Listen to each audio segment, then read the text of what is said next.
Namaste and a very warm welcome to you all to the sixth session of Bilva. And as you know, we've been doing Bilva is the annual festival for Damaru. And as you know, we've been doing this over some years now. Every year we choose different themes for this yoga festival and invite speakers to speak on or conduct workshops related to the festival theme.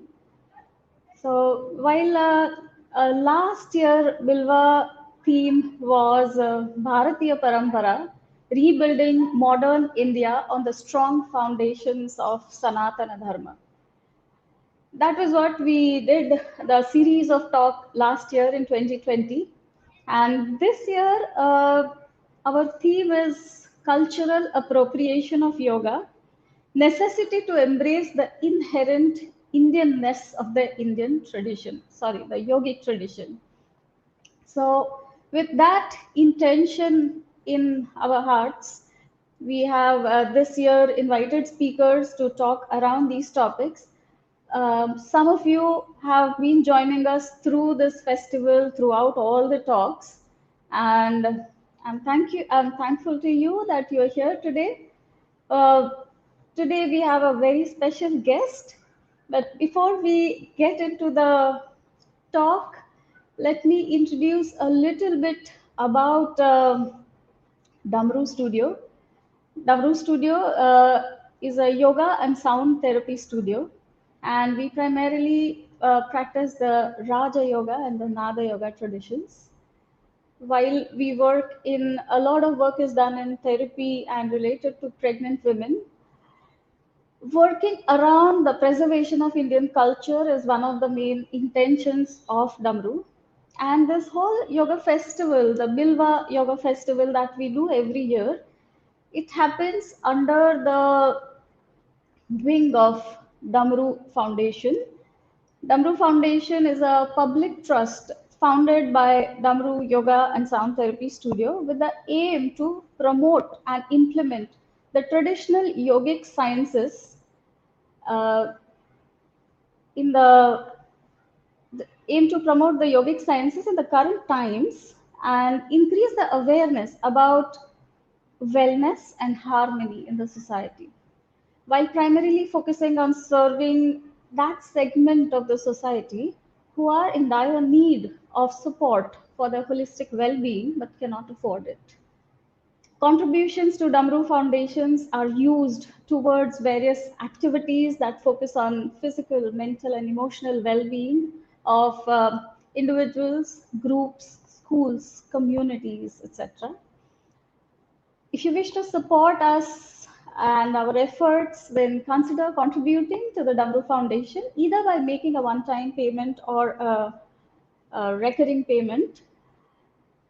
You can find the details of the payment options in the description box below, and your contributions will help us together support more people in the society as well as bring more such valuable content and speakers to share their knowledge with us.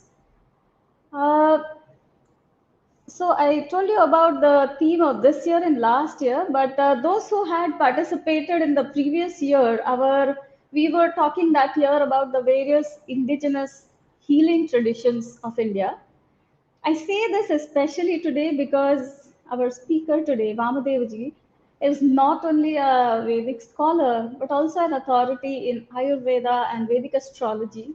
So those who have participated that year in those workshops, I think you guys will be thrilled how today Panditji would bring so many things of all these sciences together and how strongly they're interconnected. That's his area of work for many years. So I just thought I'll bring that up for those who had been there a part of Bilva that year. Coming to the speaker today, as I told you, we welcome today with so much of privilege Dr. David Frawley, Pandit Vamadeva Shastri. Let me give me a second. I'll get him.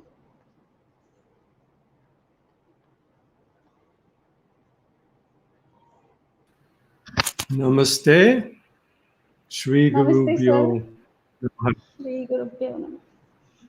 Thank you so much for joining us today. Before I hand over the session to you, I'd like to give a brief introduction about Vamadevaji. Dr. David Frawley, also we call him Pandit Vamadeva Shastri, is a Vedacharya and a recipient of a prestigious Padma Bhushan Award, the third highest civilian award granted by the Government of India for the distinguished service of the higher order to the nation, honoring his work and writings as a Vedic teacher, which he received in March 2015. He has a rare D.Lit, Doctor of Letters, the highest educational title possible in the field of yoga and Vedic sciences from S. Vyasa. And I'm happy here because I also did my therapy studies at the same place, so I feel honored. And the second D.Lit from Ram Manohar Lohia Awadh University in Ayodhya, Uttar Pradesh. This was given to him by the governor of Uttar Pradesh, and this degree is generally conferred to luminaries who have been identified as rare exemplars who have enriched the humanity at large.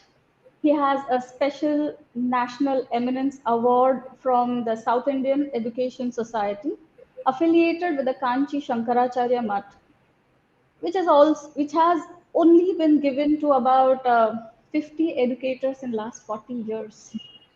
He is the founder of the American Institute of Vedic Studies based at Santa Fe, USA, and is the former president of American Council of Vedic Astrology. He is the author of over 40 books. In India and globally, Vamadevaji's translations and interpretations of the ancient Vedic teachings have been acclaimed in both spiritual and scholarly circles. In addition, he writes regularly for various publications and social media on educational issues in India and the importance of Vedic knowledge for the entire world. This has given him a vast and diverse readership and following. Over the years, he's been one of the main pioneers in introducing the Ayurvedic medicine to the Western world, as well as the Jyotish Shastra, the Vedic astrology, and the deeper aspects of yoga and Vedanta and the interpretation of the Vedas. So we're very delighted to have him with us at Bilva 2021. It's a great privilege, and I'm extremely grateful for his dedication and contribution towards the ancient Indian tradition. And when we talk about cultural misappropriations that are widely happening in the West as well as in the modern urban India, these days, Vamadevaji is playing a pivotal role in bringing about an awareness of the true nature of this ancient practice through his wide spectrum of work. Something very important that he had said in one of his talks, and it has stayed with me. I'll just share it with you. He said that while we sing the glories of a rich heritage, one peculiar quality that we Indians have is to not support or stand up for each other together.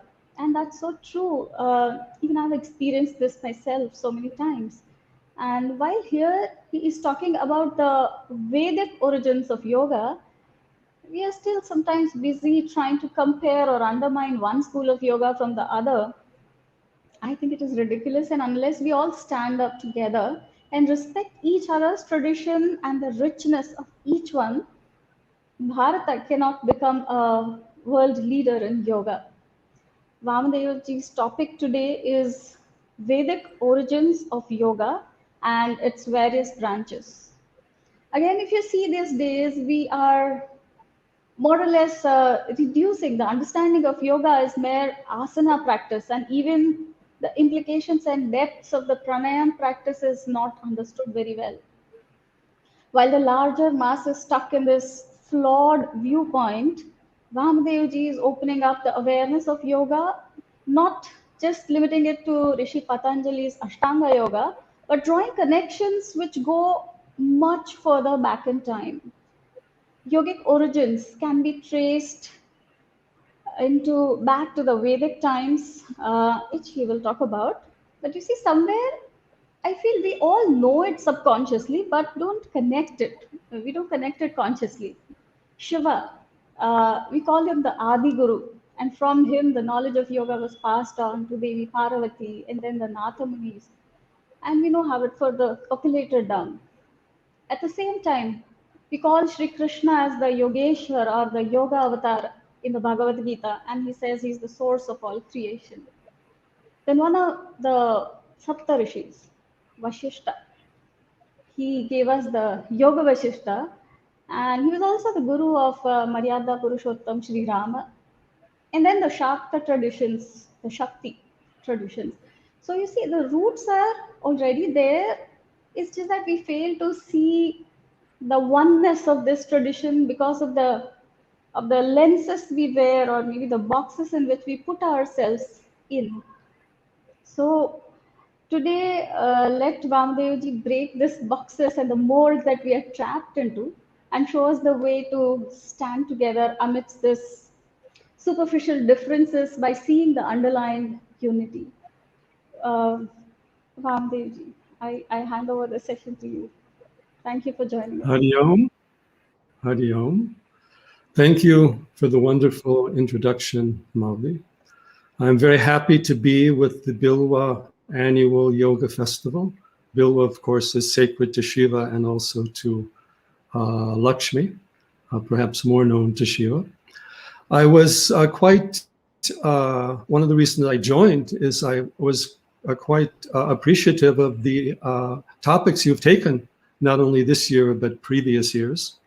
This year, of course, cultural appropriation of yoga, necessity to embrace the inherent Indianness of the yoga tradition.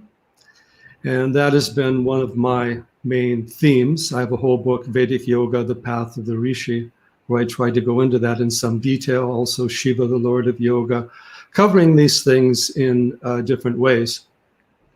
And we've always emphasized the integral connection between the various aspects of Vedic knowledge, including yoga, Vedanta, even Sankhya, Tantra, Jyotish, Ayurveda, all the Vedangas, Upavedas, and so forth. So it's very important to understand them and apply them together. So it's a vast topic, and I will start out at different levels and kind of go into it from different sides. I don't have a pre-programmed presentation. I will see where the inspiration takes me. But I like to be very simple in the beginning. Then I always say Veda and yoga are one. Veda means knowledge or vidya, particularly knowledge of Atma, Purusha, Brahman. Veda is the higher self-knowledge and cosmic knowledge. And yoga is its practice or its way of approach and different methods to take us there. Knowledge and practice always go together at different levels, and Veda and yoga are inseparable that way. Now, Veda has a more simple definition because we know the Vedic text. Yoga has a very broad definition also, and yoga as such is a kind of a general word in Sanskrit. It doesn't necessarily mean what we call yoga. Even Raja Yoga in Jyotish means a combination that gives royal power. So yoga as a term is kind of spread out in various ways. And yoga is also a root, huge. So it's not just the word yoga. Even yukti means reason. So we have to take a deeper view. And I'm going to then also approach this in a kind of direct way. And here too, I will also look at the Yoga Sutras.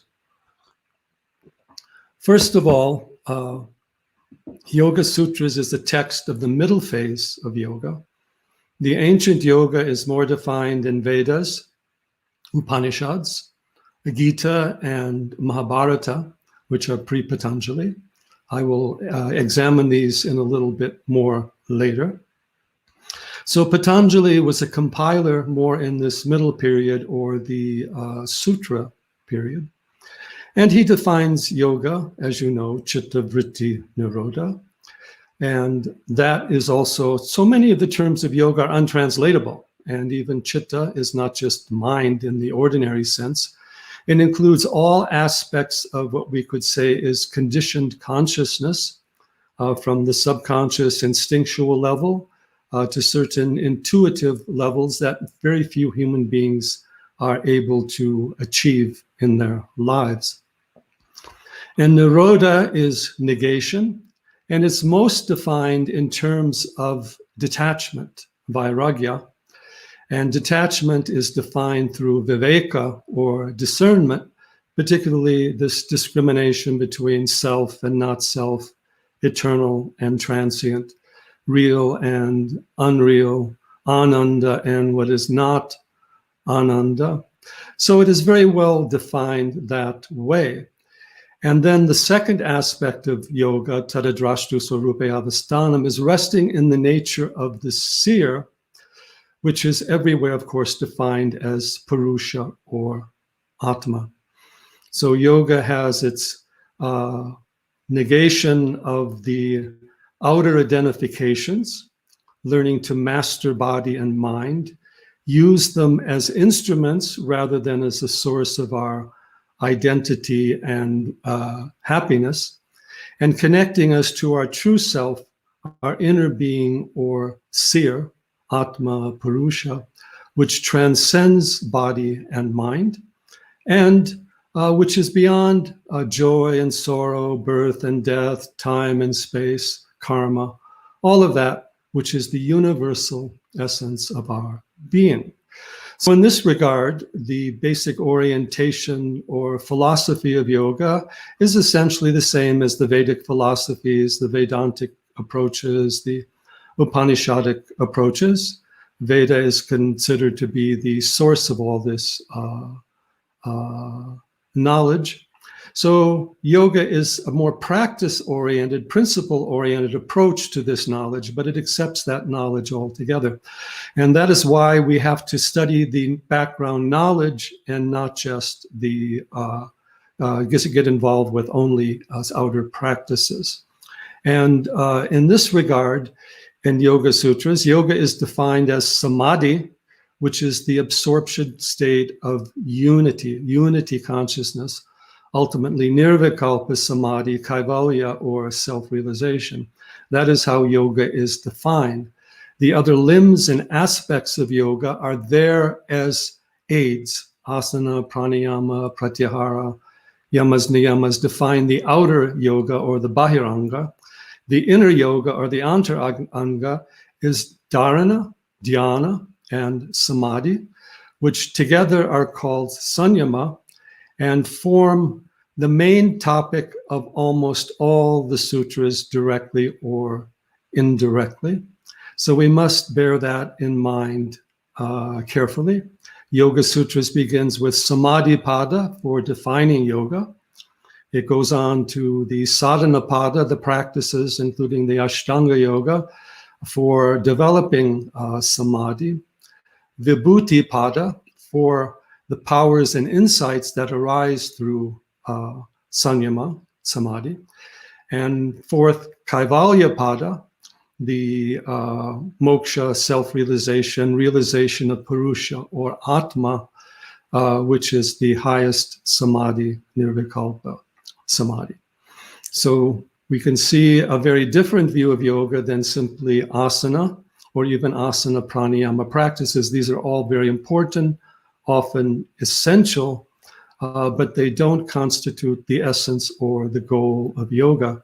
So I often tell people that we've only scratched the surface of yoga, and there is still much more to learn, many levels of exploration. Yoga is understanding ourselves, self-knowledge, atma-vidya. It is also understanding the universe as a whole, not just what modern science knows, but all aspects of manifestation, whether it's physical, whether it's subtle realms made of thought, whether it's causal realms made of pure ideals, whether it is what transcends all manifestation of name, form, and number, what we could call the universe of yoga over all. So you are entering into yoga. Sri Aurobindo said all life is yoga. Yoga is the methodology of life to integrate, harmonize, develop, transform, and also to come forth as this evolution of consciousness. And we as human beings are part of this greater evolution of consciousness in the universe and on the earth. We're still at an early phase of that evolution of consciousness. We have very far to go, but at the same time, that is our true purpose as human beings. Science, technology, many of the other things we do are just simply stages along the way. So yoga then is the ultimate goal of life, culture, and civilization. There have been great yogis with us since the beginning of time. In the yoga tradition, there have been other humanities, other civilizations. Even in the Vedic tradition, we are using the 28th version of the Vedas. There have been 5 humanities besides, of which we are one. So yoga requires a different worldview, a different frame of mind, and a deeper understanding. And particularly when we look at origins of yoga, today we have a kind of very physical mindset where we want origins in terms of time, space, a particular person, a particular time, a particular place, a particular text.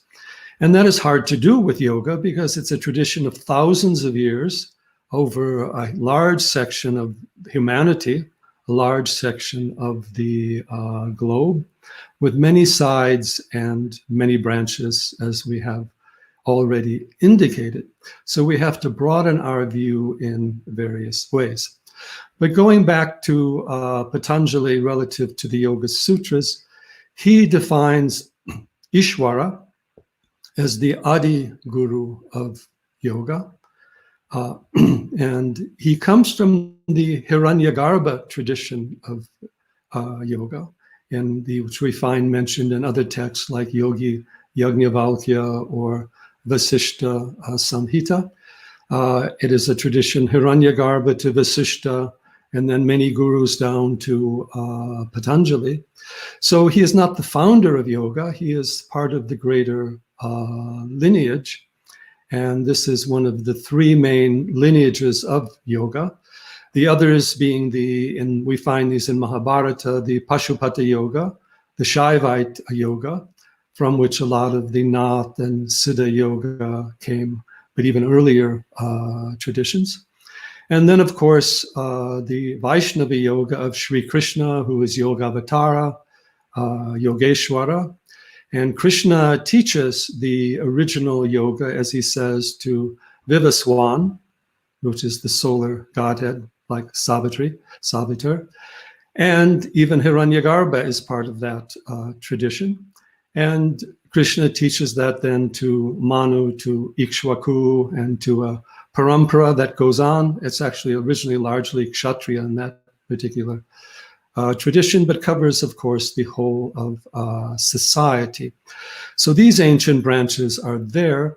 Patanjali also simplifies things, and he says the indicator of Ishvara as Adi Yogi is pranava or Om. Yoga is a manifestation of Om, pranava, and primordial sound. By Om here is not just mentioned that single syllable, but all of the Sanskrit language and the bija mantras, the mantric approach to reality. And of course, for those of you who know something more of Patanjali, he was also a grammarian. And grammar is in another yoga. It's a type of mantra yoga. We also have that through Bhartrahari and his Vakyapadiya, as well as Panini, the sounds arising from Shiva's drum. So Om is the language of yoga through mantra yoga, through Sanskrit, through bija mantras. and it is the indicator of Ishvara. Ishvara is often identified with Shiva. And also, even in the Vaishnava tradition, Shiva is often the Adi Yogi who is taught by Vishnu to do that. So what it means is that yoga is the manifestation of mantra. And I often like to say mantra yoga is the foundation of yoga. And mantra yoga is the language of yoga, and all the other yogas come through jnana, bhakti, karma, etc. They're all using mantra in various ways. Now, the manifestation of Om in terms of teachings is Vedas. Vedas are the manifestation of Om or Pranava. And speaking specifically of the Shruti or the Vedic verses, the Vedic mantras of the rishis, which are mainly Rig Veda, but there are some other variations and additions in the other Vedas that we have. But Rig Veda is the oldest and the largest and the most significant overall. And we still use commonly in Hindu thought and Hindu practice prime Vedic mantras like the Gayatri mantra.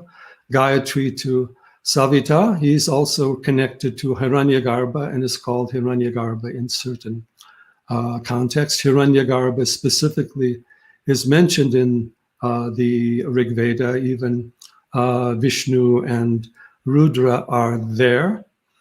And we have this orientation of, Gayatri mantra is Diyoyona Prachodayat. The D is the buddhi, it is the higher mind. So even Gayatri mantra is connecting us to yoga. And very commonly, Mahamrityunjaya mantra of Lord Shiva is still widely used from the Rig Veda. It's also the basis we find in the Rudram, which is in the Yajurveda. And it is asking for the power, the grace of Lord Shiva to take us beyond death and sorrow, which is also the goal of yoga.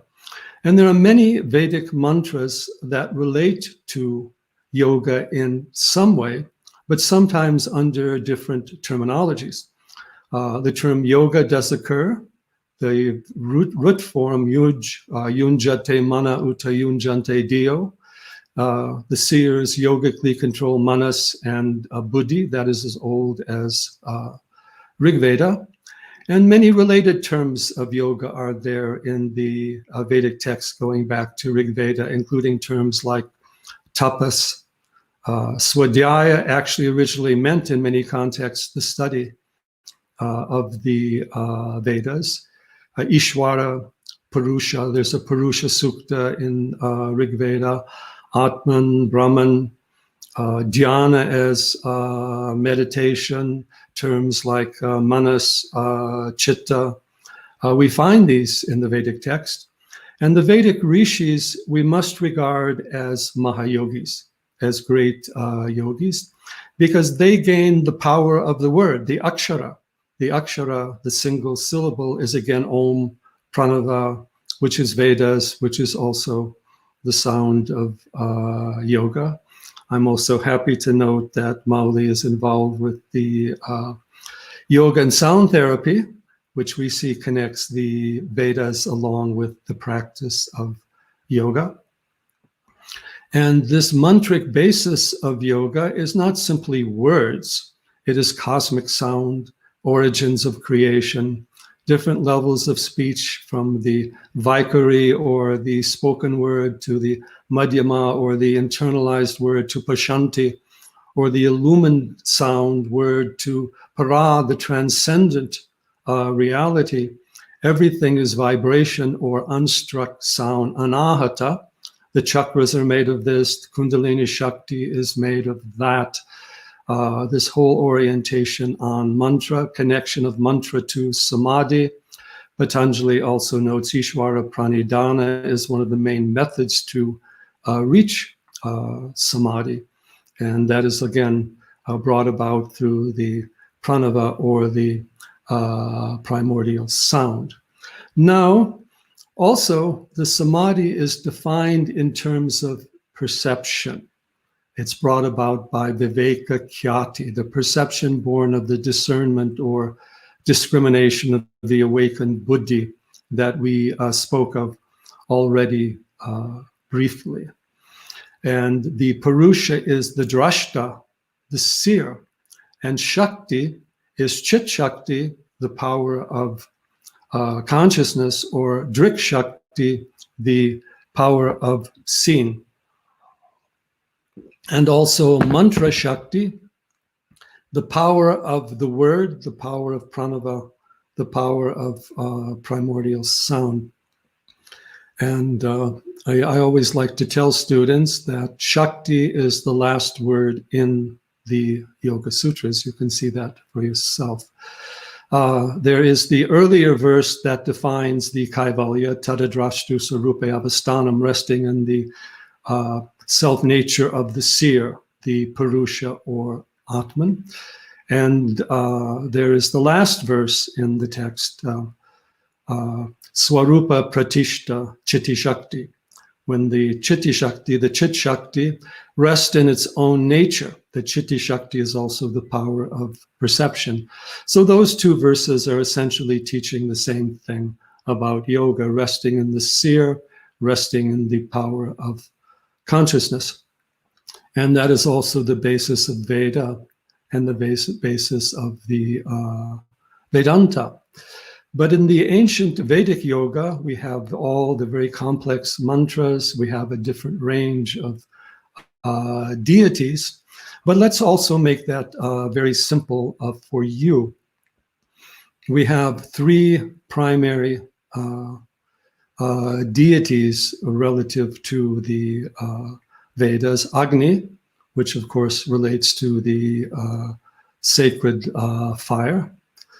And then Indra, which is the power of Vata, Vayu, Prana. And then third is the Soma, the Amrit, the immortal nectar.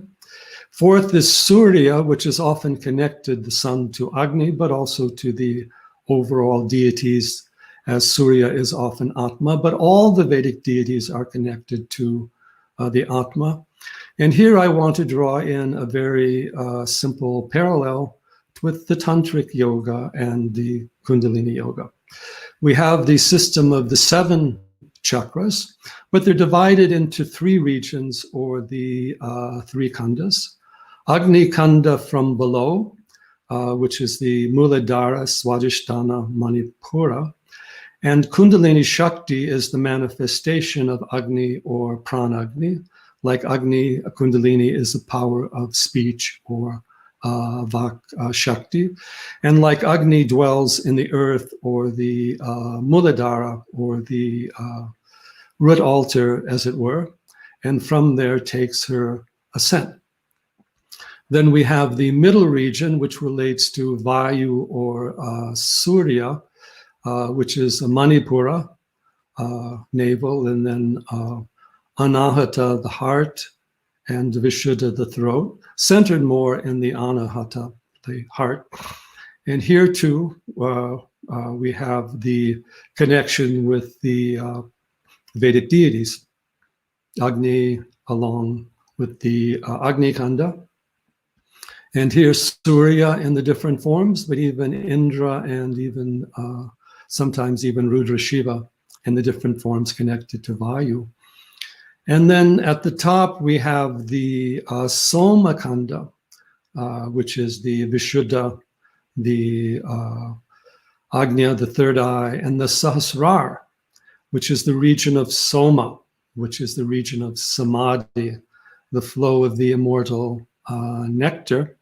And that is also there in the Vedas. So Vedas have Agni, Vayu, Soma as the 3, or Agni, Surya, Soma. So we see these 3 regions of the subtle body are also following the symbolism of the Vedas, and also give us a key to the Vedas. Soma is the flow of the mind in Samadhi, not just an intoxicating elixir.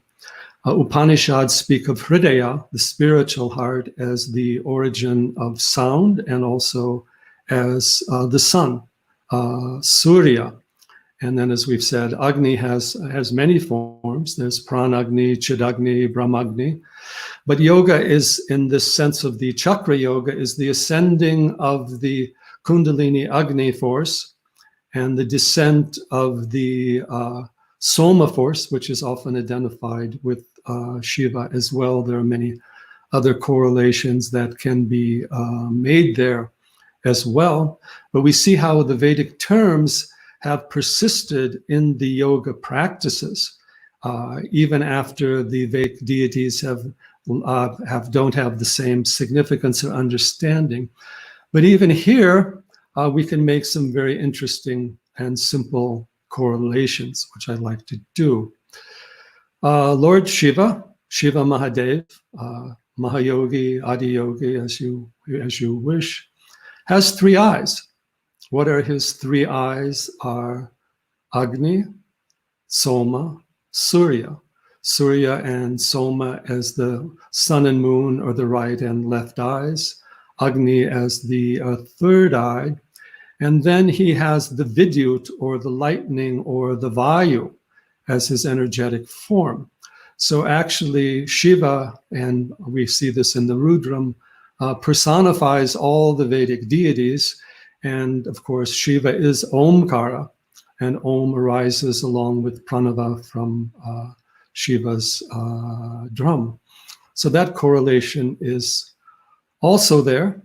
And then Lord Vishnu, in the form of Sri Krishna, Adi Guru, we might say, of yoga as Yogeshwara, and Yogavatara as a human manifestation, is also Purushottama, the ultimate form of the Purusha.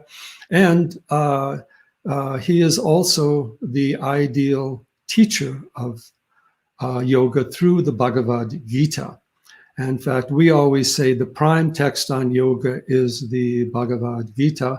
It explains more and more detail what the Yoga Sutras teach in the short sutra headings that are part of it. So the Gita is also teaching about samadhi, dharana, dhyana, control of the senses, atma, purusha, prakriti, maya, all these things. So we see the same basic teaching going on there. And to understand the Yoga Sutras, we need to understand the Bhagavad Gita. Now, it's also curious that in some Kashmiri traditions, Krishna is also associated with Shiva as a teacher of yoga. So these traditions continue to cross over in various ways. So even go back to Rig Veda, Bhakti Yoga is common in Vedic texts because Tvam, thou, is the predominant word, Tvam Agni, Tvam Indra, Tvam Vishnu, etc., etc. So the devotional attitude is there. And also the jnana is there because the knowledge, the Vedic devatas are personifications of Atma. Surya is Atma, Agni is Atma, Indra is often also connected to Om.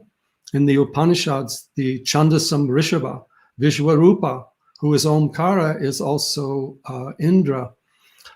Kavya Kanta Ganapati Muni says Indra and Shiva are one. Indra is the lightning form, and Rudra Shiva is the thunder form. And Brahma, as the teacher and the basis of the Vedas, is also part of the whole yoga teaching and yoga tradition. And Vedic chanting, Vedic verses, Vedic teachings always begin with these Ganesh mantras, Gananam Tva Ganapatim Havamahe. That is a verse from Rig Veda itself. It's from the second mandala. It's from a hymn to Brahmanaspati, or Brihaspati, who is also called Ganapati. So that idea of Ganesha is also there. In fact, Agni is also Skanda, son of Shiva Murugan in the South Indian tradition. And Devi is Devi is Vedamata, Devi is Saraswati, Vedic Saraswati is also a kind of Durga form. She takes us across the darkness to the light.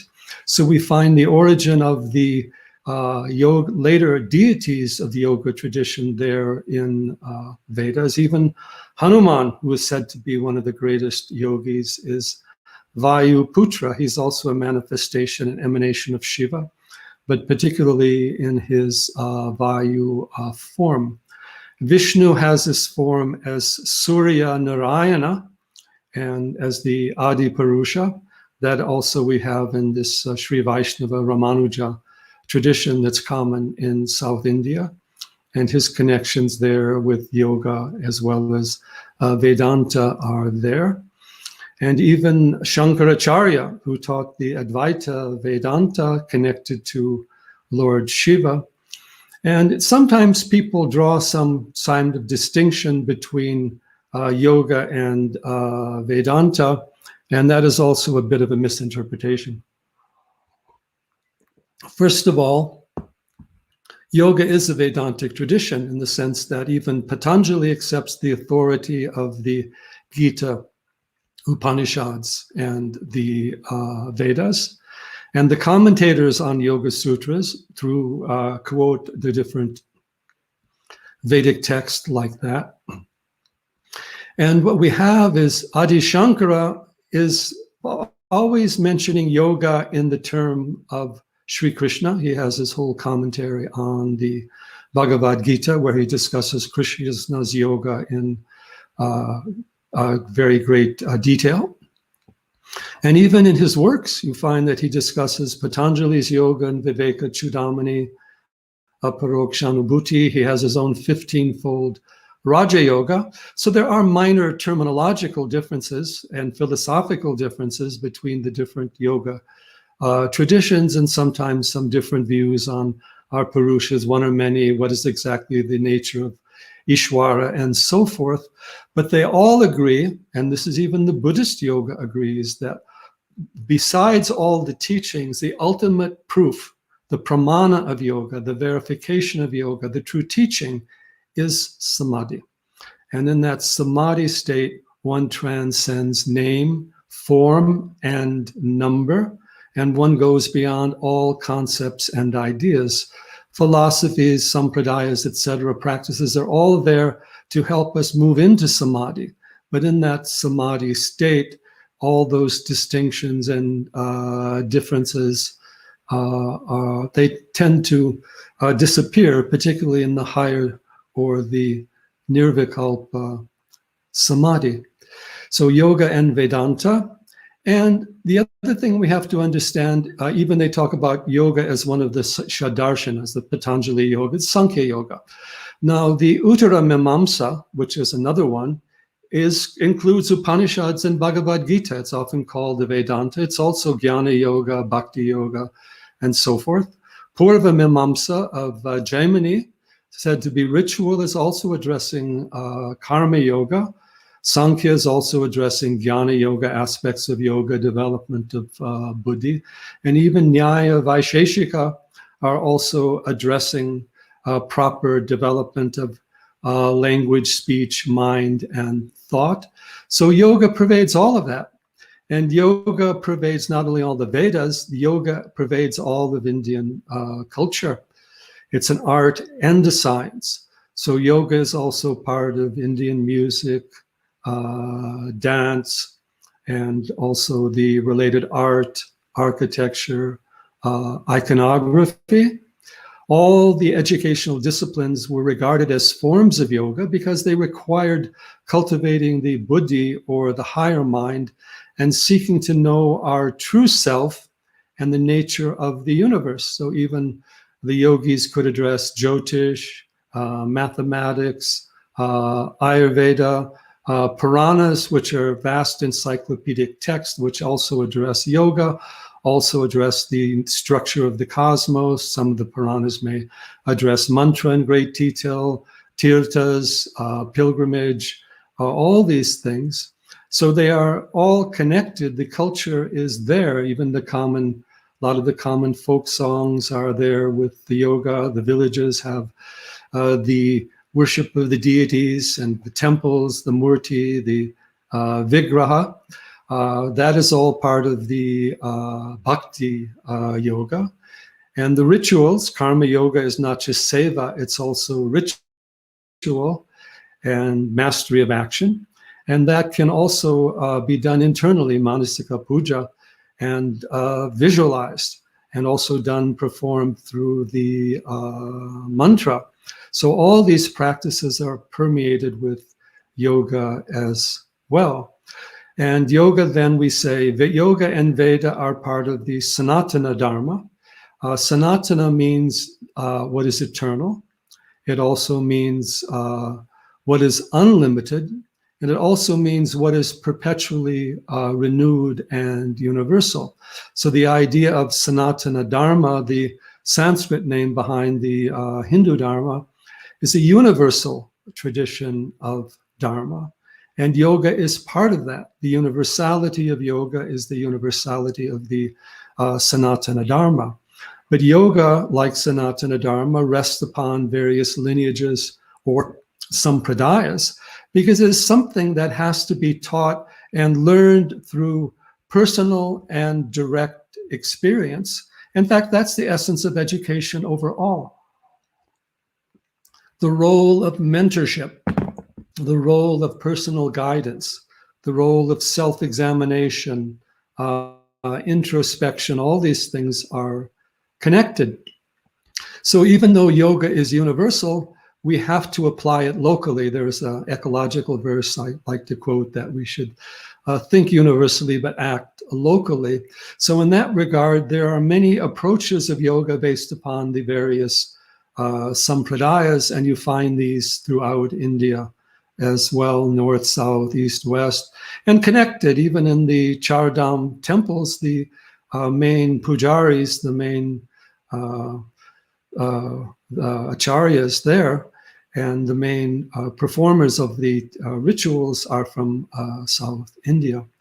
And going back to the Vedas, the yoga is the antaryaga, the inner sacrifice, whereas the ritual is the bahir yaga, or the outer sacrifice.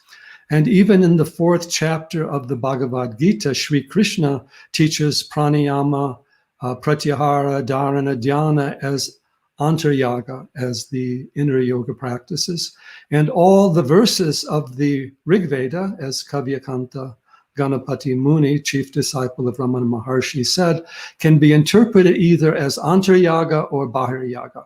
So an Agni can be interpreted either as the Jivatma or ultimately Paramatma, or he can be interpreted as the sacrificial fire. But the true Agni is the flame of consciousness, the immortal flame of consciousness within the heart. So what happened? What happened was, starting with Swami Vivekananda, this yoga tradition went global. But Swami Vivekananda wasn't just talking about yoga. He was talking about the Vedanta, the branches of yoga, Bhakti Yoga, Jnana Yoga. This is Guru, Paramahansa, Sri Ramakrishna. So he taught the integral connection of these different things. He taught mainly to philosophers, transcendentalists in the United States when he went to this particular country. But over time, the physical aspect of yoga as asana was easier for people to see and easier for people to begin their practice with. And so yoga became identified over time with asana, particularly in the West or outside of India. And the model of yoga practice became developed as asana practice, and often a group asana practice. And this also allowed yoga to be brought into fitness and exercise, and even into certain aspects of physical healing. It also made yoga a popular thing that many people could do. Every neighborhood now almost has had some sort of yoga classes going on. So it served a certain role, but at the same time, it served to confuse people as to the deeper aspects of yoga. Now, some of the deeper aspects of yoga were always there. There was the usage of sometimes mantra, pranayama, a bit of meditation. But we had two basic movements of yoga going on. One, we had the spiritual yoga groups going globally, like the Ramakrishna Mission or Paramahansa Yogananda Self-Realization Fellowship. And then after that, so many gurus have traveled, and most of the great gurus of India have traveled through the West and taught their teachings. So we've had that movement going on, and many people still involved with that. Mata Amritanandamai is very popular, for example, visiting this particular area. And at the same time, we've had the popular physicalization and commercialization of yoga going on, which is what more people see. And that physical commercialized yoga is where there's been more the cultural appropriation or expropriation of yoga, with yoga teachers and turning yoga as a synonym for asana, which it never is in the traditional literature, and either ignoring the deeper aspects of yoga from pranayama to samadhi, or making them very peripheral or not giving them importance, even to going so far as naming yoga things after themselves, or even sometimes taking traditional Sanskrit words and using them for a yoga approach that belongs to them. And in that regard, many terms of yoga, whether it's yoga, mantra, guru, yoga sutras, whether it's dhyana, whether it's prana, whether it's kundalini, chakras, there's been a lot of misinterpretation, wrong translation, a helpful popularization in certain areas, but a certain distortion in others. We've also had an academic approach to yoga, where different academics in the Western world over the last century or more have been studying, translating, and interpreting yoga text.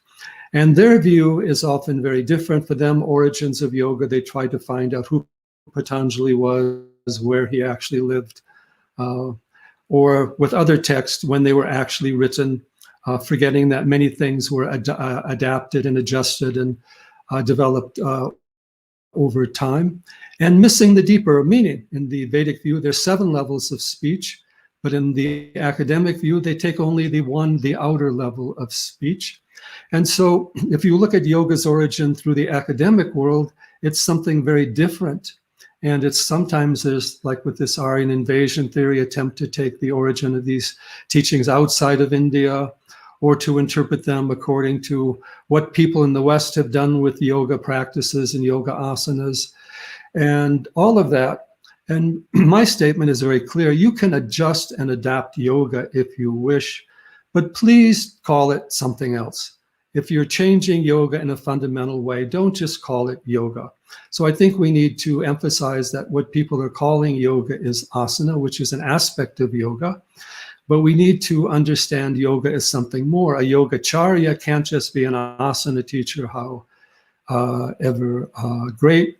We need to recognize and bring out the entire yoga teachings and the Yoga Vedanta connection. And today there's a lot of emphasis on yoga and healing and yoga and medicine. And yoga asanas, pranayama, meditation have many therapeutic benefits. People are also talking of the yoga chikitsa or the yoga therapy.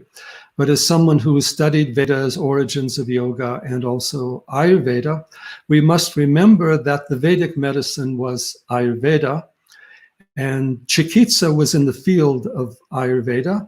In Ayurveda, we have, in the discussion of Ayurvedic texts, we always have anatomy and physiology, the Sharirika section. We have nidana, or causation, cause of disease. We have study of constitution, study of different diseases, diet, herbs, massage, panchakarma, lifestyle, all the rest of it. And in Ayurveda, yoga, mainly the Yoga Sutra approach, uses yamas and niyamas and yoga practices, meditation, yogic lifestyle, sattvic living as its main psychological therapy. That's the emphasis that Charak and Sushruta give more. They also mention even 𝐽𝑔𝑏 does the use of the mantras and the deities relative to the healing practices. So there's no yogic chikitsa or yogic medicine apart from Ayurveda, although it takes more the emphasis on the mind, just as Yoga Sutras does that. So a lot of yoga psychology and Ayurveda psychology, which I deal with quite a bit, is essentially the same, or it needs to be integrated in the same way. So to become a real yoga therapist, you need to learn Ayurveda and also understand yogic terms in terms of Veda and Ayurveda. One of the earlier Upanishads, Shvetashvatara, has a whole section, the second Adhyaya, where it addresses yoga. Yunjanam Pratama Manas, first yogically controlling the mind. But what's interesting is the verses it's used are from Yajurveda and Rig Veda, and it talks about Yogagni, which is of course also Kundalini Shakti, and the body of yoga. Body of yoga is also subtle body. It's not just a muscular physical body from the practice of asana. It's also the development of the subtle inner energies as well. And then even look at other factors. The Jyotish, the Vedic astrology, is also there to help us understand our karma. It's also connected to karma yoga and timing and rituals that way, and is an integral part of the Vedic knowledge also. As we say, Vedanta is the basic Vedic philosophy, and yogic philosophy, using the term Vedanta in the broadest sense of teachings rooted in Upanishads and the great Upanishadic inquiry, which is who am I? And the realization of the universal self, the transcendent self, as our true self. So in that sense, the Upanishads are philosophies, the philosophy of yoga. Vedanta is the philosophy of yoga as unity. Both are aiming at unity. So we also need to understand and study Upanishads, Gita, and the Vedantic text to truly understand yoga. Yoga is a discipline for the mind, and that requires study, deep thinking, not mechanical thought or daydreaming or merely gathering information, but inquiry, vichara, which also Yoga Sutras talks about, Atma Vichara, self-inquiry, Brahma Vichara, inquiry into Brahman, or the transcendent cosmic reality. So yoga is part of that entire picture. So what's happened today in the world is different pieces of yoga are picked up here and there. Sometimes people think that their guru or their sampradaya is the universal yoga tradition. They don't realize the greater Sanatana Dharma tradition behind that. Or sometimes people take off a certain portion. They would take off asana as something in itself, or they take off pranayama, develop their own pranic healing approach, and take credit for that in some ways. Maybe they adjust it or adapt it or make it better, but they take pieces of it. And so the deeper, broader tradition of yoga is forgotten. And then in the commercialization of yoga, brand names come into play, and people consider that branches of yoga are different brand names of asana practice. And brand names of asana practice are fine. But the yoga branches are like Jnana Yoga, Bhakti Yoga, Karma Yoga, Kriya Yoga, Hatha Yoga, Laya Yoga, Nada Yoga, Mantra Yoga, so many. And within these, there are different sampradayas or lineage, which are also the sampradayas or lineages in the Sanatana Dharma or the Hindu tradition. And we find the yogic importance of all the great Hindu devatas, Shiva, Vishnu, Krishna, Rama. All the Devi forms are the Yoga Shakti, Saraswati, Durga, Kali, Sundari. They also have the internal application or meaning. Kali is the power that is able to take the dissolve us back into the unity, move us beyond the 5 elements, 5 chakras, taking us back to the primordial essence. Sundari is the Soma, the Sahasrara, the Sarvam Kalvidam Brahman. Everything is Brahma. So we have all these connections that one could spend, of course, a whole lifetime. And in the yoga tradition, we have the Ishta Devata tradition, where you have a chosen form of the divine for worship. You can take your choice. There's not one that everyone has to follow. Even in Yoga Sutras, the fruit of the practice of swadhyaya, which literally means self-study or studying the teachings that are given to one, is Ishtadevata Darshana, the vision or the seeing of the Ishtadevata. That must also be borne in mind. Ishvara Pranidhana, so there's also Bhakti Yoga as an integral part of the Yoga Sutras, even though it gives emphasis to Viveka and to the seer or the drashta.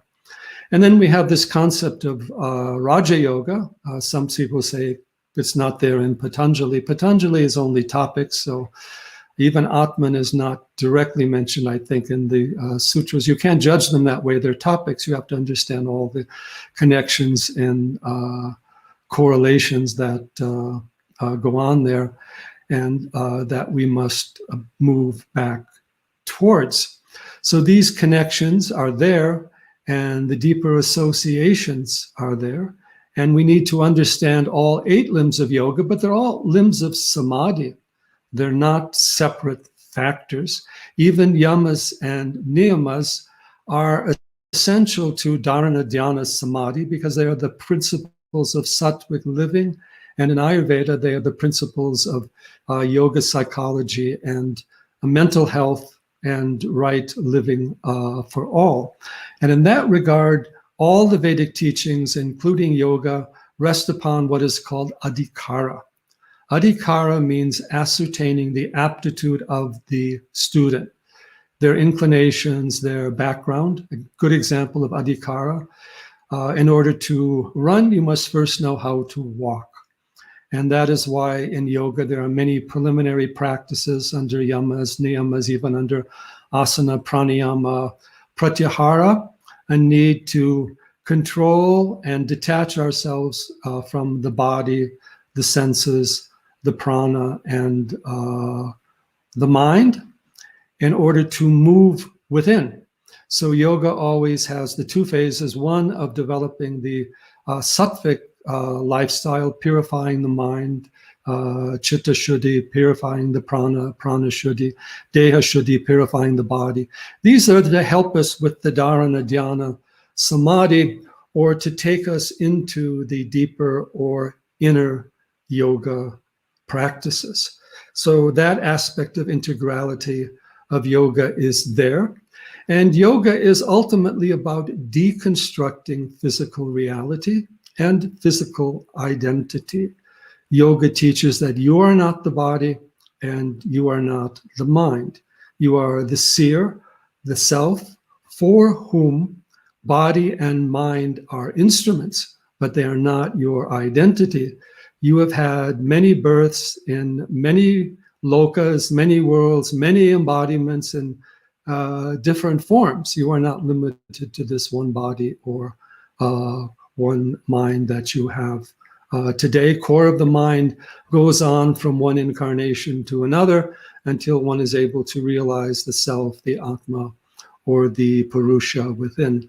That being said, as Sri Aurobindo also noted, a yogi can do anything better than a non-yogi. Why? Because the yogi has the power of awareness, Chit Shakti. And for the yogi, body and mind are instruments. So that is why yogis can accomplish more with the mind or with the body than the ordinary person, because they are using the mind from a standpoint of divine purpose, higher consciousness, or deeper self-realization. They're not being driven externally by the senses, the motor organs, and desires, or by the sense of a bodily, social, or mental identity as our true being, but opening us up to the powers of the entire universe through our universal being, inner self, Atma, or Purusha. So you see, yoga is very vast and very diverse, universal. It is timeless, as well as rooted in the ancient Vedic civilization. We have very similar practices in the ancient world, the ancient sun worship, the sacred fire, sacred rituals, certain shamanistic traditions, the sacred drum, the mantra, the chanting. But it is in Bharat, India, where these traditions have been able to better endure. Mysticism, to some extent, you can find all over the world, but this continuity of tradition and teachings and the great diversity and depth of shastras and teachings are there in India. And of course, we are studying them and hoping to spread these worldwide, but they also need to be preserved. Many of these texts are not even translated, or even many of them are not even being preserved. Sringeri has a big project doing that, for example. Many places do, but there are many more yoga texts and teachings and traditions to look into. But we need to look at yoga in its total sense as a complete system of right living, right awareness, right healing, evolution of consciousness, harmonization of society. So there's a yogic way to do everything. Asana is a yogic way to move the body. Pranayama is a yogic way to use the prana. Dharana is the very important yogic way to use our power of a concentration and attention. Dharana, Shakti, power of attention, is the basis of learning. If we don't have that, we don't have the ability to learn anything, much less yoga. So we need to bring our attention back to that core. And we need to do the yoga of knowledge and study the yoga shastras, like Yoga Vasishta was mentioned, the great superlative, massive yogic text, or Upanishads, Gita, all the different Vedantic works, whether through Shankara, Ramanuja, Madhva, or modern teachers like Sri Aurobindo. There is so much there. You need to have a yogic mind, yogic way of thinking, yogic terminology. And for much of that, the Sanskrit is required, at least for the terminology and the mantra. Most of the main terms of yoga are untranslatable, whether it's Dharma, Shakti, Guru, etc. So we have to bring them back to their primary meanings so people can understand them, and where they are distorted, go back to the original meaning so that they can be put into their proper perspective. Yoga has the great future. Yoga is the future of humanity. And yoga, we have to spread it out on all levels. We need meditation teachers, pranayama teachers, mantra teachers, asana teachers. It's interesting to note that even in the Raja Yoga, asana is defined as a state of mind.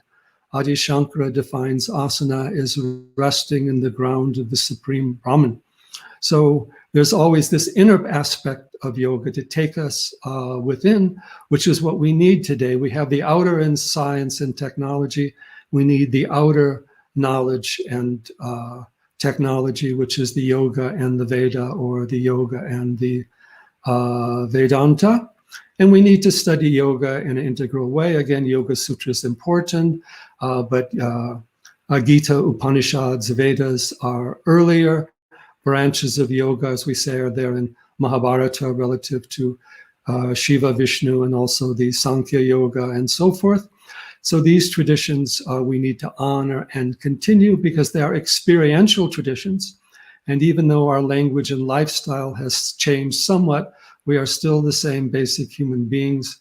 And yoga remains relevant for right use of the senses, the motor organs, the mind, the body, the prana, and for the right connection with our true self and being within, and spreading that knowledge universally, globally, bring into all aspects of human life, behavior, and activity for the ultimate well-being of all, so we can move beyond our turbulence and suffering and unhappiness and enter into that boundless bliss, the supreme Ananda, which is the basis of creation, which is the foundation of the yoga and Vedanta, and the core of our being.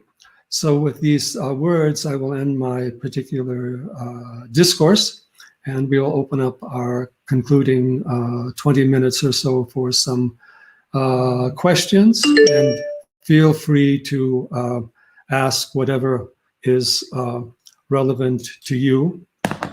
Shri Gurubhyo Namaha. Hari Om. Hari Om and Shri Gurubhyo Namaha. So there is a yogic way of doing everything. That's something is so beautiful. And it's so fascinating how you connected the Yoga Sutras to the Pranava, to the Shiva, and then Agni and the other deities of Rig Veda, then to the chakras and Devi, the Veda Mata, and then the Vishnu and Hanuman and Murugan.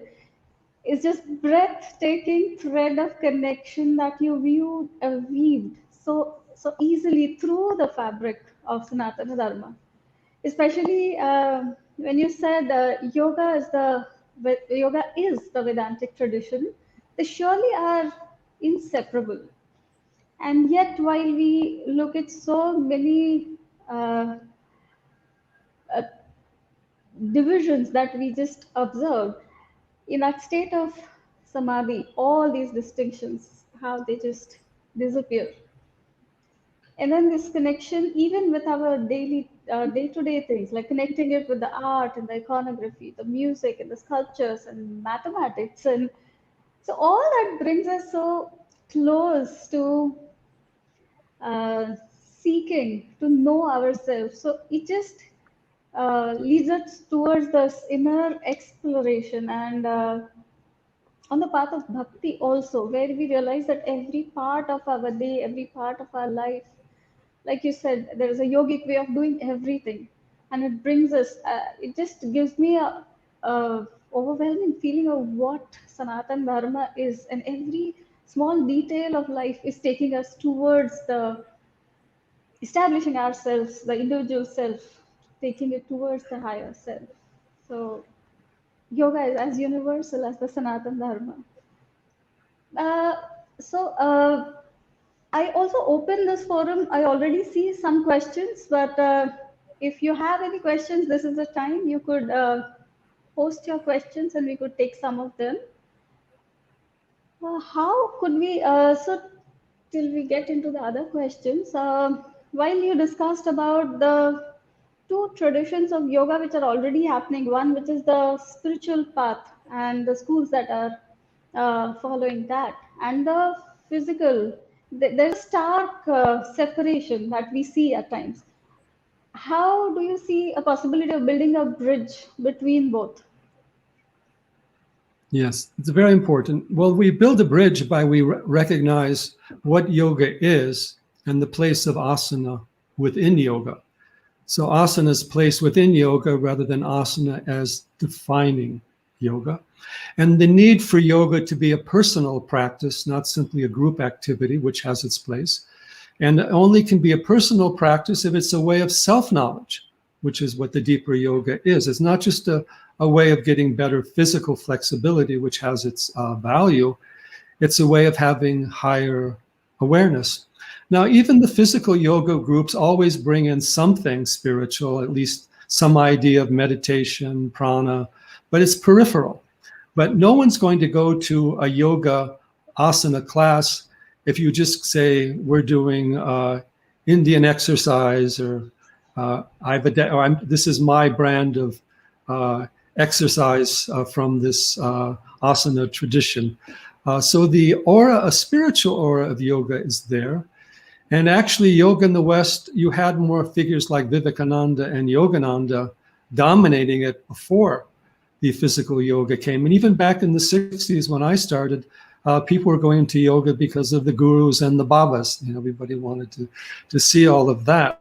They wanted a higher state of consciousness. So we need to put the asana in its place and give it its due. But at the same time, we have to say that asana does not define yoga. And yoga is not asana. Asana is an aspect of the yoga. yoga is not simply fitness or exercise.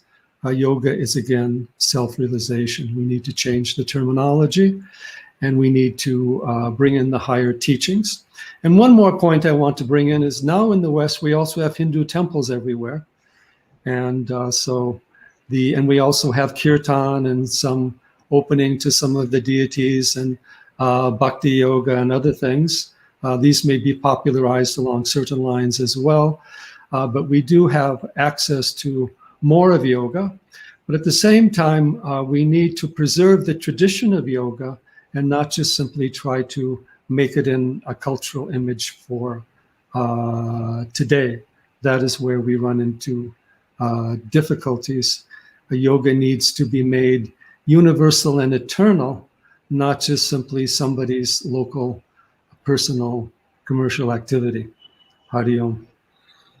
I personally feel in the modern times, Sri Krishnamacharya, he was, so I think he connected all of this. He was a very deep Vedic scholar and expert in Ayurveda, and he taught these angas of yoga. So he could bring things together. And if we see, they're very holistic that way in their expression. Yes, that is definitely true. There In is fact, most of these yoga gurus we talk about also studied Sanskrit, Vedanta, Jyotish. There's a lot of even what Vivekananda said, he called it Yoga Vedanta. And so these traditions have been coming out that way by the teachers, but sometimes the disciples scale them down a bit and physicalize them, sometimes for necessity. But we always must remember yoga is, first of all, a sadhana. That is its basis, and that's a way of inner realization. Yeah. There are some questions here in the comments. What shift in mindset is required then? We see yoga as a physical practice, not just in terms of working with the body, but even in the understanding and reasoning and everything put into the boxes of logic. So how do we go beyond that? Well, again, we have to understand originally the outer yoga, asana, pranayama, pratyahara, and the inner yoga, dharana, dhyana, samadhi, and make that distinction in what people do. That is important. And then acquainting people with prime yogic texts, Gita, Yoga Sutras, etc., Upanishads. Yoga as a way of self-knowledge and self-inquiry. Everybody's interested in that. And that is what the gurus emphasized originally, self-realization fellowship, Yogananda brought out. So these ideas must be brought into, and then it need to study. Just as you discipline and exercise your body through the asanas, you need to discipline and exercise your mind through mantra and also through study of the teachings. You take, for example, science, chemistry, you can't just say, okay, do experiments. You have to study the theory and the background behind them. So we need to broaden what yoga is. And today, after the pandemic, a lot of these big classes can't be done. So we are going back to the one-on-one version of yoga, which takes us more to the direction of the traditional yoga. And then being humble, recognizing that so far we've only touched the surface of yoga. We have to go to the depths. I think that takes us to the next question. Aniruddha is asking. So thank you so much for explaining this vast canvas of yoga. It's universal.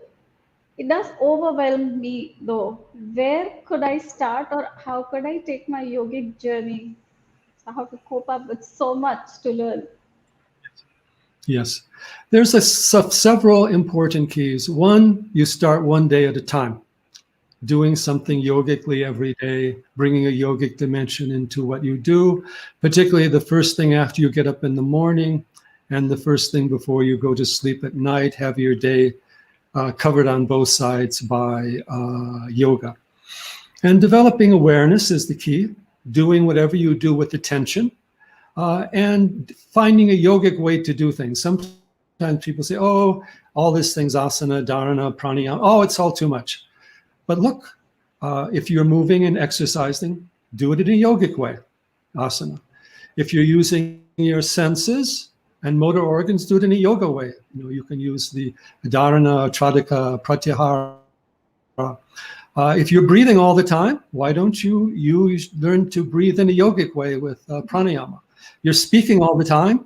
Why not learn the yogic way of mantra and the deeper levels of speech and knowledge? You're giving your attention all over the place to so many media items.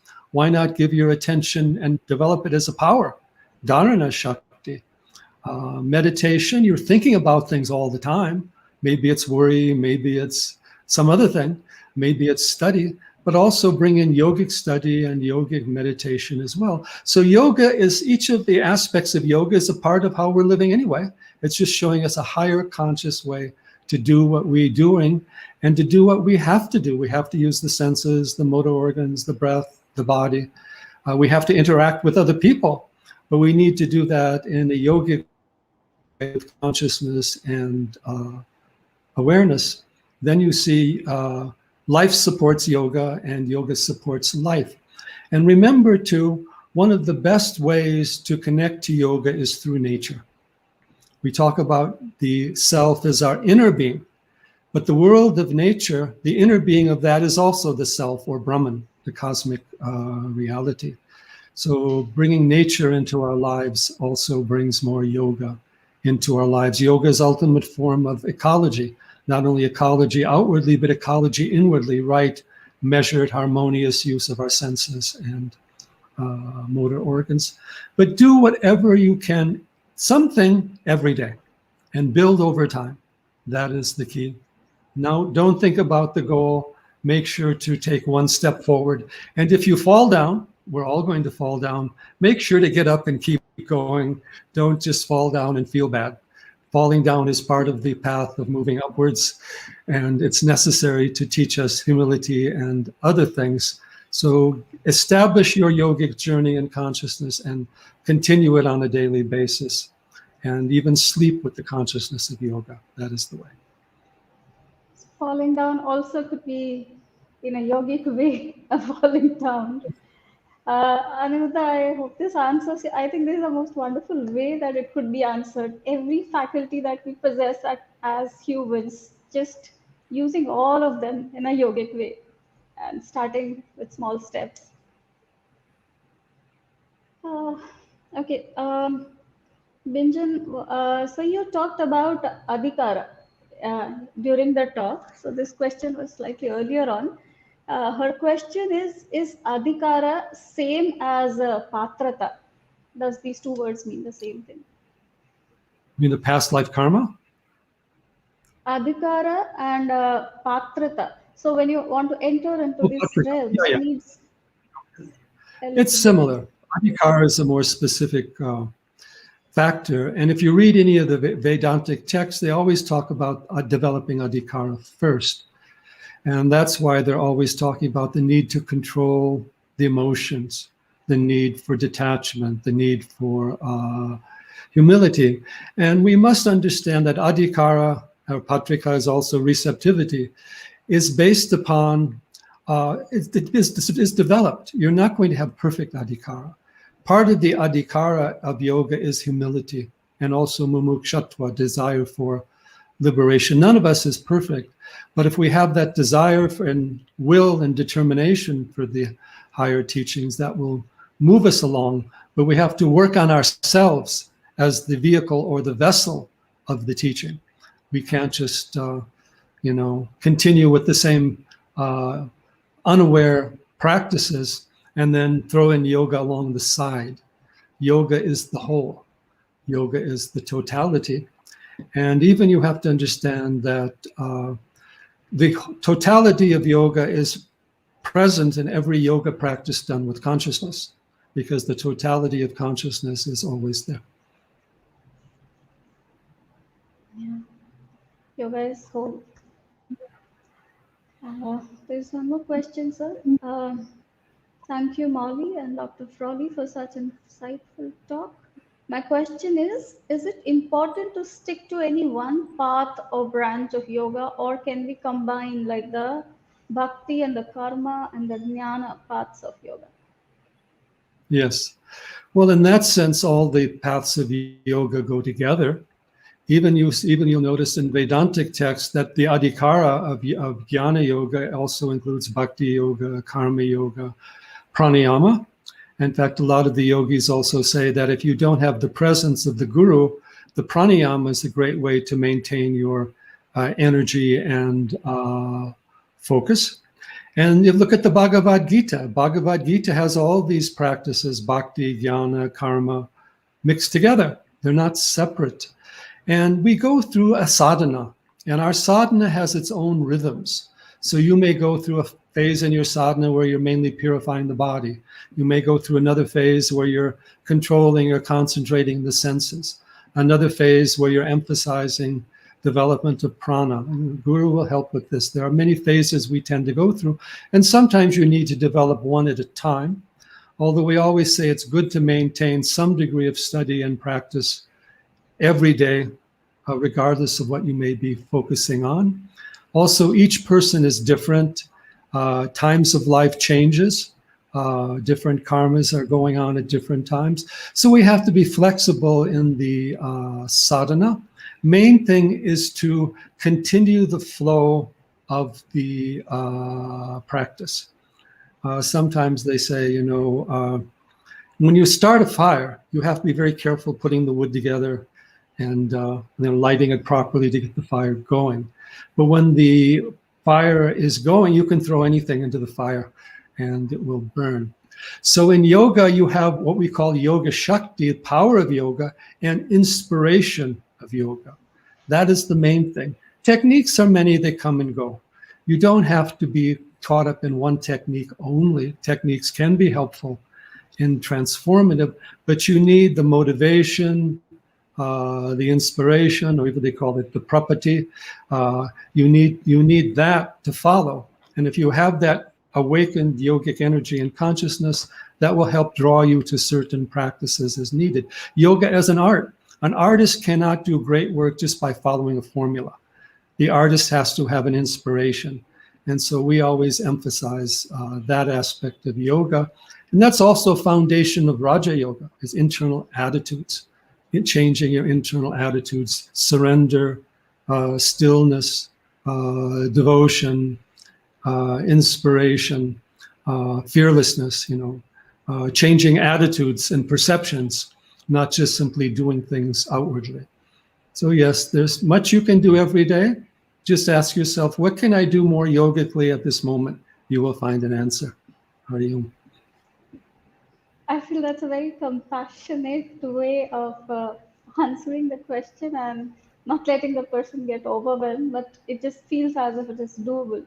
One thing at a day, listening to yourself and then aligning. Okay, there is Laura. Laura wants to ask, personally, I am fascinated to know what motivated you to take up the Vedic studies and the path of yoga, possibly back in the 80s and 90s. She has written, I guess it would be old before that. Would you be happy to share your journey with us? Well, that's of course a big question, big long story. Well, first of all, back in the 60s there, we did, in our studies in the school and so forth, in the libraries, we could find books on yoga. And there were some of the yogic teachers around, or some of their disciples, whether it was Maharishi Mahesh Yogi or Prabhupada or Yogananda, Swami Satchidananda, all of that. So that interested me directly. And I came into contact with the number of the teachers who were there. And Yogananda's work was very interesting, and I also took their lessons and picked up their pranayama, their Kriya Yoga. But for some reason, I had a philosophical mind and a psychological mind, and I was interested in a historical mind, and interested in the traditions behind yoga. Sri Aurobindo's work was very helpful for me in that regard. But I had some interest in Sanskrit, and for some reason, I started studying Upanishads, and even all the way back to Brahma Sutra, Shankara's work. The Ramakrishna mission had published books, at least it had the Sanskrit, the transliteration, and the translation. So I started that on my own, but then I started to connect with the traditions that were in India only, like Ramana Maharshi, Sri Aurobindo's, and I didn't have so many followers in the United States. I started corresponding with Sri Anandamayi Ma.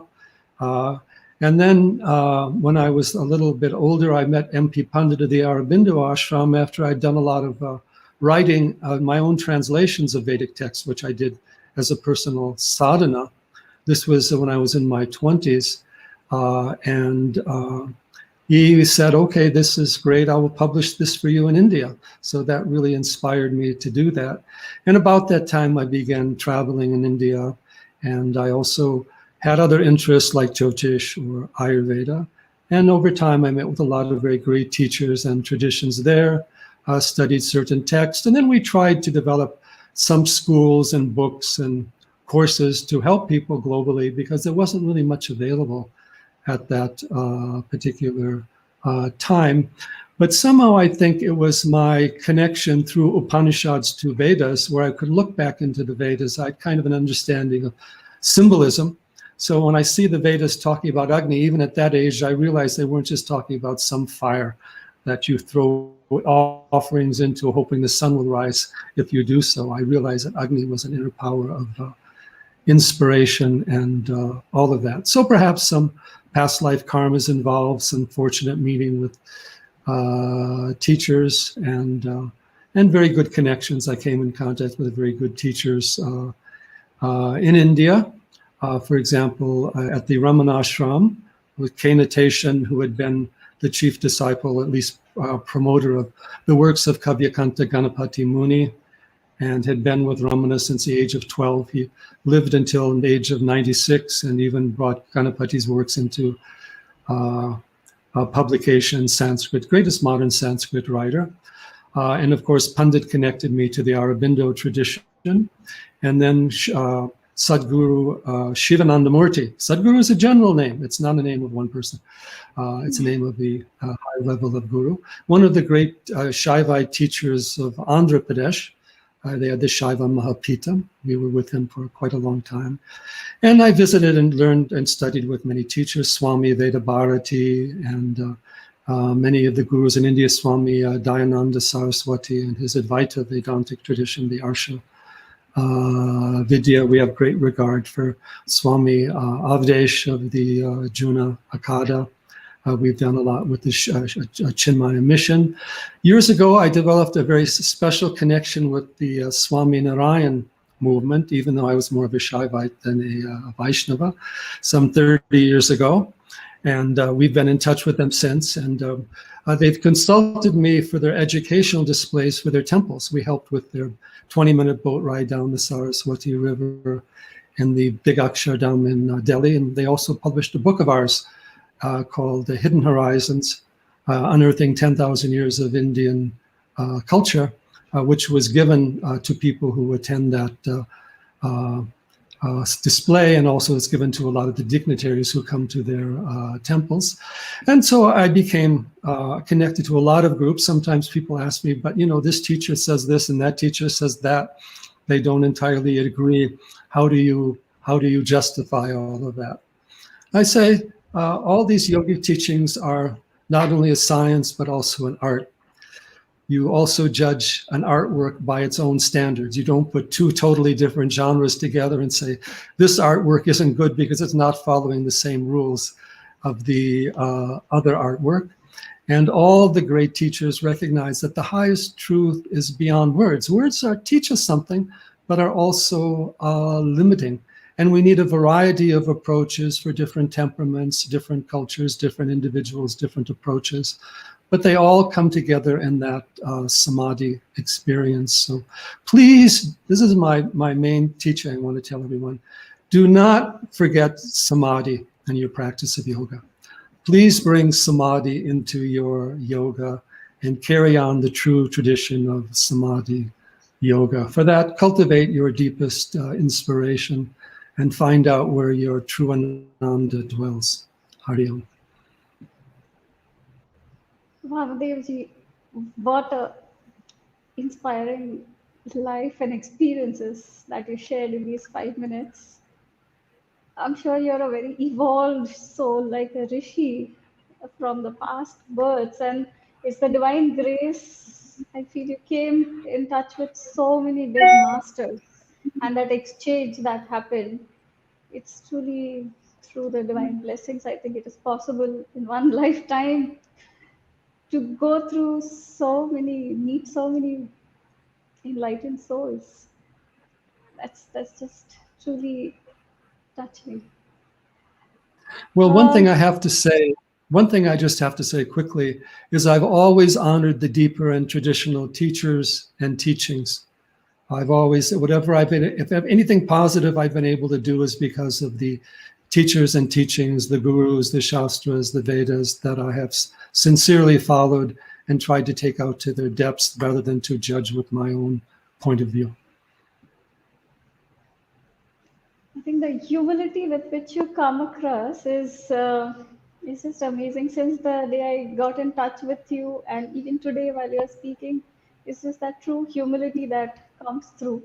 And yeah, I just go down to that softness, that compassion and humility that I can feel in your aura.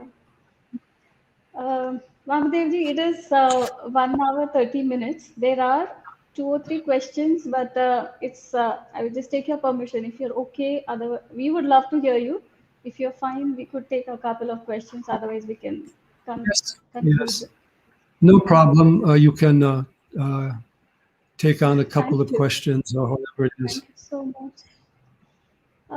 So there are 2 questions that I read are kind of connected. Tejas is asking one question, and where is Malika? I saw a question. Give me a second. Yeah. So Malika's question is, Namaste Vamadevji. I have been associated with Damaru for many years now. Molly incorporates Vedic chanting in various practices, including her pregnancy classes, and celebrates Mahashivratri with non-stop, all-night long Shiva chants. It's a big celebration at Damaru. It is great that you put so much of emphasis on chanting too. Can you share some more insights on the importance and benefits of mantra yoga? That is Malika's question, and Tejas has a different stand. Namaskaram. Can you please tell about yoga without knowing the meaning of shlokas or mantras in the Veda? Can that work for a person if he keeps chanting without knowing the meaning? So yes, Okay. both are connected to Issue. Mantra Yoga Science Yeah. Club. Yes, yes. Both are connected. If we go even to Ayurveda, mantra is said to be the main psychological therapy for removing the doshas from the mind, which are defined according to rajas and tamas. Mantra creates the sattvic mind. Now, how does this occur? The mind has the point focus or power of attention.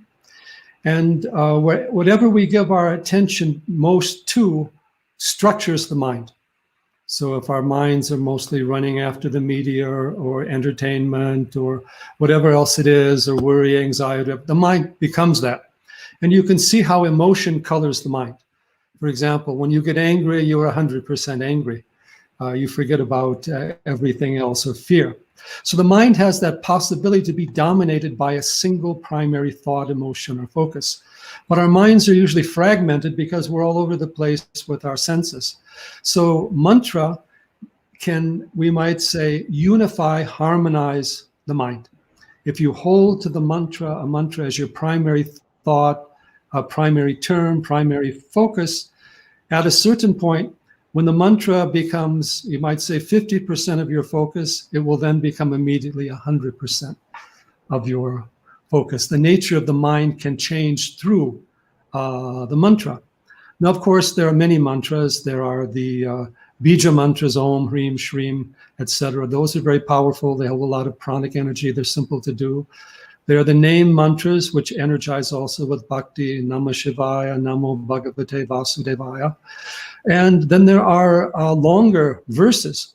And this is one thing I like, is the stotra chanting is still very common in South India. You can still get a lot of, whether it's Ananda Lahari or Shivananda Lahari or Soundarya Lahari or all these Tripura Sundari Stotra or Shamala Dandakam. You can find very nice musical chants of them. Those are for bhakti, but you also have them for jnana, Chidananda Rupam, Shivoham, Shivoham.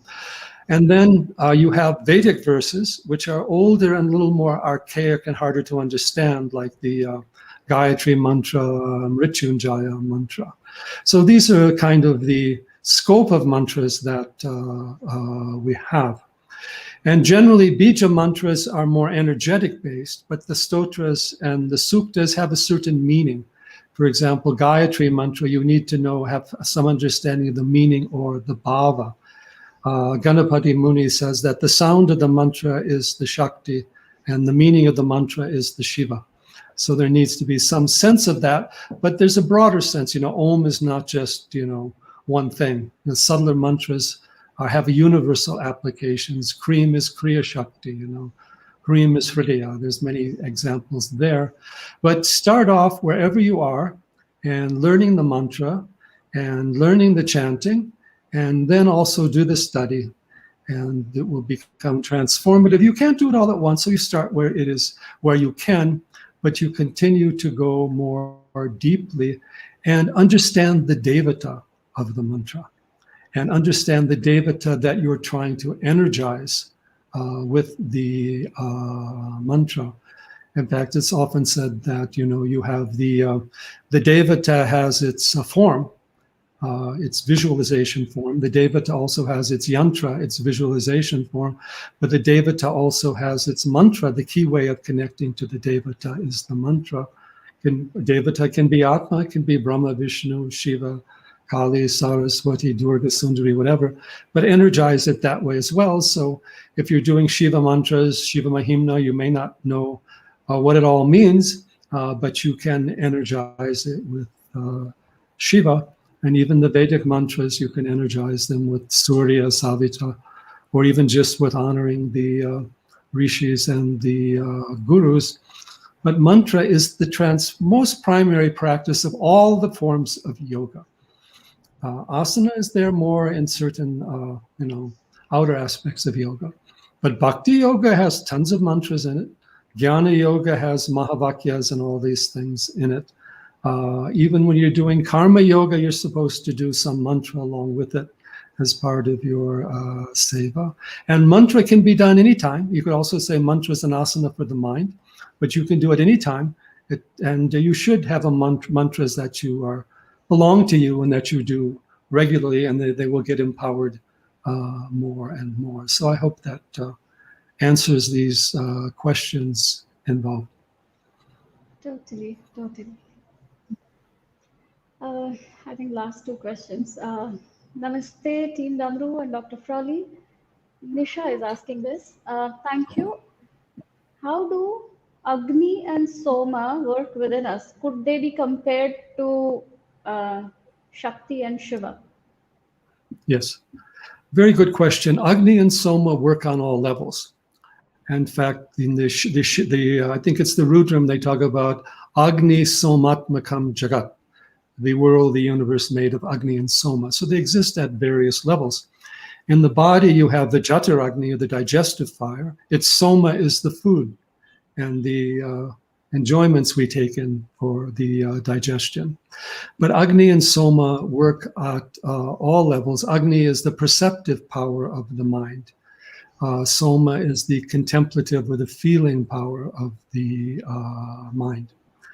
And even at the higher level, Agni is the ascending Kundalini Shakti, and Soma is the descending Amrit from the top of from the lotus of the head.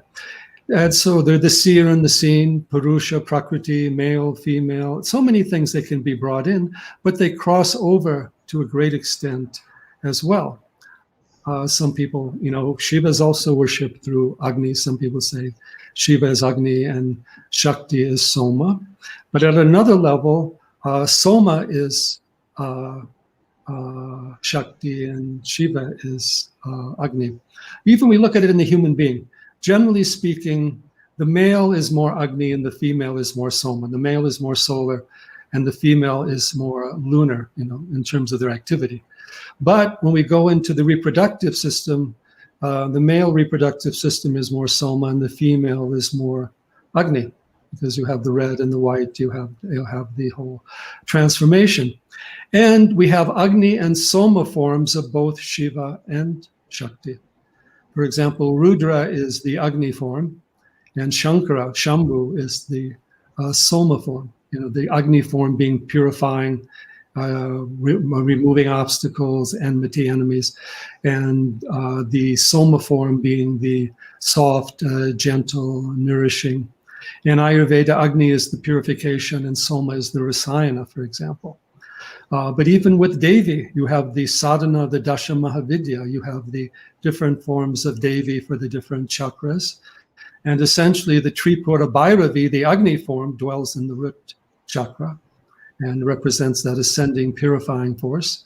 And the Tripura Sundari, the Soma form, dwells in the lotus of the head and brings about the, flow, the display of the Ananda. So that duality has quite a dance at various different levels. As also the Agni of Prana is very important. And yet the Soma, you have to have that nourishing aspect of the Prana as well. And ultimately, Agni is Chit and Soma is Ananda. So Chidananda is always Agni Soma. Agni rules Tapoloka, tapas, which is also Chit. So we have those correlations there as well. And they have different names. I mean, many names of Agni, many names of Soma as the Amrit, the Ananda. And Soma tends to be more Bhakti and Agni tends to be more Jnana. And as we've said earlier, the Hatha Yoga, the Tantric Yoga is working with these forces in various ways via the chakras. And on all levels, you have Agni and Soma in various ways. How do you? Beautiful concept it is. How? I have a whole book on Soma. I have another book on Agni. Yes, it just shows this lifetime of wisdom and your capacity to connect everything coming back to one whole. Always, always, always you do that. It's just amazing how you do that. But that's what it is. See, yoga is about universalizing experience. It's not about limiting experience. So today we like to limit our experience. Our language is very fixed. We want something in one place at one time. We want yoga to mean one thing. We want Shankar to be saying one thing and somebody else saying another thing. We're caught up in differences at a superficial level. And even mantra is about universalizing speech and meaning.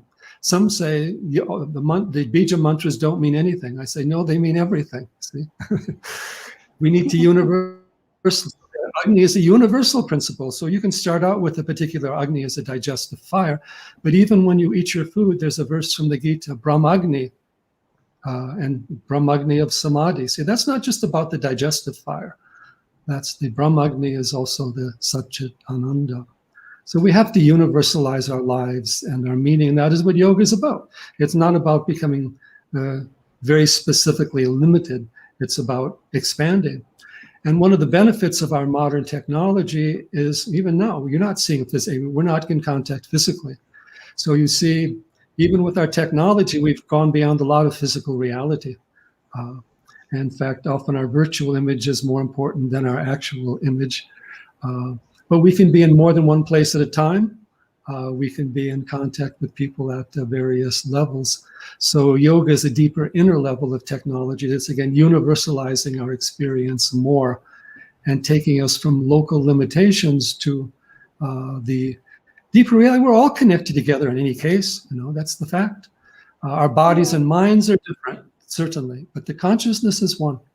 And even body and mind follow the same rules and laws and functions. We have the same type of sense organs that need to be used a certain way and all of that. So True unity includes infinity. See? It's not something that's a uniformity. Yoga is not for uniformity. Unity is not uniformity. Unity is a unity of consciousness in an unlimited, vast, infinite expression in which every moment and everything is unique. Yes. Thank you so much. We would conclude with one last question, because you also have been associated and connected with the Indian authorities. What would be your recommendation for the Indian authorities or Indian yogic communities regarding ways to spread awareness of yoga in today's time? Well, India and Ayush and the Indian education is in a unique position that it is in a better position to bring yoga into education and create more educational institutes about yoga. There's been a lot of talk about that. There's been some plans about that. Some things have gone forward, but still a lot more needs to be done. Basics of yoga, from asana, pranayama to meditation, should be part of curriculums in schools. Sanskrit language should be part of curriculums. It's the language of the culture overall and holds a lot of things. So educationally, more needs to be done. And that, again, it's being taken up bit by bit, but more of that needs to be done. And setting a standard for yoga that's not simply an asana standard, but that's the standard of yoga in the broader sense, that yoga students do need to learn all these different aspects and branches of yoga. They don't have to be experts, but they should all be familiar. Yes, what is Jnana Yoga? What is Bhakti Yoga? What are its main principles? What are some of its main exponents? And also, there needs to be more of these, even in the Indian general education, people need to have more of Mahabharata, Ramayana, Vedas in the schools, because this is also part of the cultural history. And they are all texts that ask people to inquire, to think for yourself, to find your own truth. So more of these need to be brought in. And we also need to bring more of the image of the great gurus into the education, so people know who is Vyasa, Krishna, who is Bhartrahari, who is Patanjali, who is Buddha, who is Vivekananda, who is Aurobindo, so many, because these are the great teachers of Bharat that the rest of the world looks up to. They're not looking at the political leaders, they're looking at the gurus. And also India taking more of a role for spreading the Vedic knowledge and yoga in a way that is authentic, caring, and compassionate, but is preserving that overall connection and value of not only adaptation, but the tradition, and getting people to recognize, again, there's much more to learn. So let's not just stop yoga at one level, let's open up to all the different branches and aspects of yoga. True. Ramdevji, thank you. Thank you so much. It's truly a privilege and an honor to have you with us today. And we have so many messages where they are so happy. And yeah, Nandini, it's an honor to listen to the session. I think Colleen wrote the same thing. So many people. So you touched so many lives little by little today. And personally, I feel the way you related to your experiences with all these great gurus. I think in my journey, crossing paths with you, even for this little while, is a great blessing for me. I feel truly privileged. Thank you. Thank you so much. Shri Gurubhyo Namaha, and Guru is within and around us. True that. Hari-Om. Hari-Om. For all the viewers, thank you so much for joining in and staying with us for all these almost 2 hours that we're here, and you're all here. So thank you. And we will now be meeting on the Saturday with Miss Nritya Jagannathanan. She is going to talk about the Vedic and the yogic metaphors, what is at the heart of these metaphors. So, again, a very interesting topic. Do join us next Saturday. And till then, thank you everyone for joining us. Thank you.